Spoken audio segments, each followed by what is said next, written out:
ইসলামী, জামাত ইসলামী বাংলাদেশ,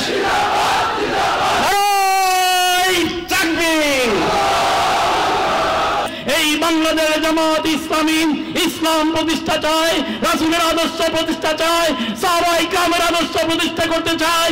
এই বাংলাদেশে ইসলাম দ্বীন পরিপূর্ণ প্রতিষ্ঠা করতে চায়। সেই জন্য বারবার বাংলাদেশ জামাত ইসলামীকে ধ্বংস করার জন্য বারবার ষড়যন্ত্র করা হয়েছে। বাংলাদেশ জামাত ইসলামী হবে আগামী 6 মাসের ভিতরে 14 গ্রামের 80% জনগণের হৃদয়ের সংগঠন। আমার এক শাহাবুদ্দিন চলে গেছে, আমি কোনো চিন্তা করি না তাকে আল্লাহ কবুল করেছে। আমার জন্য আরো লক্ষ শাহাবুদ্দিন উত্তরসূরিরা আমার পাশে দাঁড়িয়েছে। সকলেই শাহাবুদ্দিনের ভূমিকা পালন করতেছে দ্বীন কায়েমের। আমি সকলের প্রতি উদাত্ত আহ্বান রাখবো যেন তারা এই আল্লাহর দ্বীনকে আল্লাহর জমিনে প্রতিষ্ঠিত করার জন্য অক্লান্ত পরিশ্রম করে একটি ইসলামী আন্দোলনের দুর্গ গড়ে তোলে।